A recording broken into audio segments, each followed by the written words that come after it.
আসসালামু আলাইকুম। প্রতিদিনের মতো আজকেও আরেকটি রেসিপি নিয়ে চলে আসলাম। আজকে ঘরে থাকা উপকরণ দিয়ে সহজভাবে পারফেক্ট কালোজাম মিষ্টি তৈরি করে দেখাবো। এটা তৈরি করা যেমন সহজ, খেতেও কিন্তু ভীষণ মজার হয়। তৈরি করার জন্য আমি প্রথমে একটি বোলে 1 কাপ গুঁড়া দুধ নিয়ে নেব। গুঁড়া দুধটা যেন ফুল ক্রিম হয় সেদিকে খেয়াল রাখবেন। এবার সাথে দিয়ে দেব 2 টেবিল চামচ ময়দা, 1 চা চামচ সুজি, আধা চা চামচ বেকিং পাউডার, 1 চা চামচ চিনি। এবার সবগুলো শুকনো উপকরণ একসাথে খুব ভালোভাবে মিশিয়ে নেব।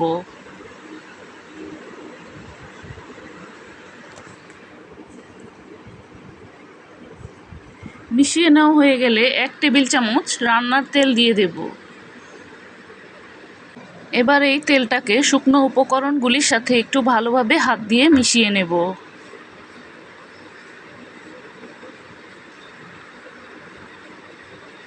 মিশিয়ে নেওয়া হয়ে গেলে আমি এখানে একটি ডিম ফেটিয়ে নিয়েছি।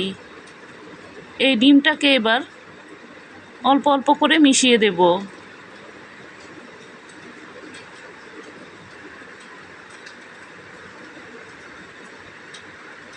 আমার এখানে পুরো একটি ডিমই লেগেছে। আপনাদের পরিমাপ অনুযায়ী কম বা বেশি করে নিতে পারেন। এবার 2-3 ফোঁটা ফুড কালার দিয়ে দেব। এতে করে কালো জামের ভিতরের কালারটা খুবই সুন্দর আসবে। ফুড কালারটাকে এবার ভালোভাবে মিশিয়ে নেব। এই রকম আঠালো একটা ডো তৈরি হবে, দেখেই বুঝতে পারছেন কীরকম হবে। এবার এটাকে 10 মিনিটের জন্য রেস্টে রেখে দেব। 10 মিনিট পর এটা অনেকটাই শক্ত হয়ে আসবে। হাতে এবার কিছুটা তেল লাগিয়ে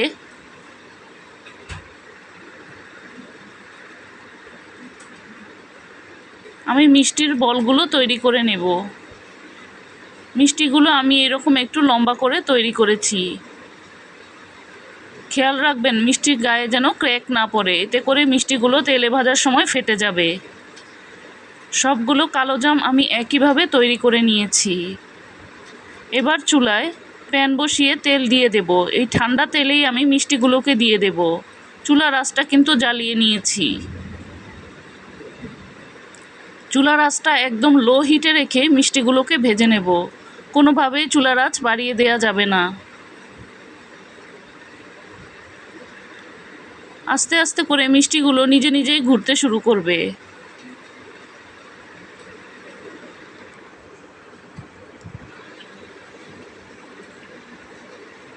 একটু সময় নিয়ে মিষ্টিগুলোকে ভেজে নিতে হবে। চুলার আঁচ বাড়িয়ে দিলে উপর থেকে পুড়ে যাবে। মিষ্টিগুলো কিন্তু ফুলে অনেকটাই ডাবল হয়ে গিয়েছে। এখন মিষ্টিগুলো কালার না আসা পর্যন্ত ভেজে নেব। উল্টে পাল্টে সুন্দরভাবে ভেজে নিতে হবে, যেন সব দিক থেকে একরকম কালার আসে।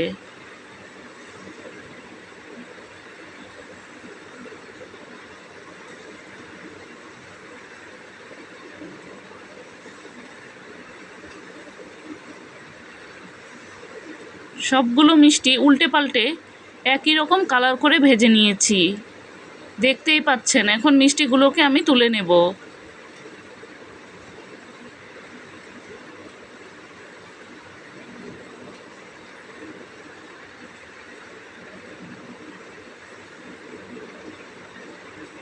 এবার মিষ্টিগুলো ঠান্ডা হওয়ার জন্য এক পাশে রেখে দেব। মিষ্টিগুলো ঠান্ডা হতে হতে আমি শিরাটা তৈরি করে নেব। একটি প্যানে আমি 1 কাপ চিনি ও 3 কাপ পানি দিয়ে দেব। এখন শিরাটা ফুটে না ওঠা পর্যন্ত রান্না করে নেব।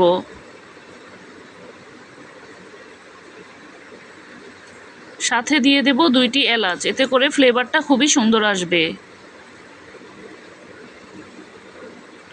শিরাটা যখন ভালোভাবে ফুটে উঠবে তখন আমি মিষ্টিগুলোকে দিয়ে দেব। মিষ্টিগুলোকে কিন্তু আমি ঠান্ডা করে নিয়েছি। মিষ্টিগুলো গরম অবস্থায় দিতে যাবেন না, এতে করে মিষ্টিগুলো চুপসে যাবে।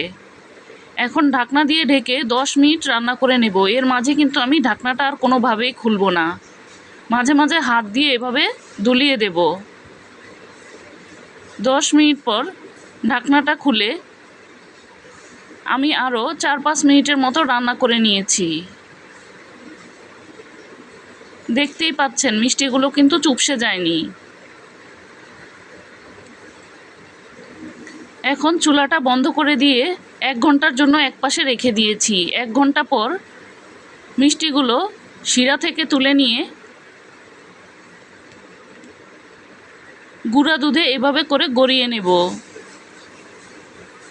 চাইলে আপনারা মাওয়াতেও গড়িয়ে নিতে পারেন।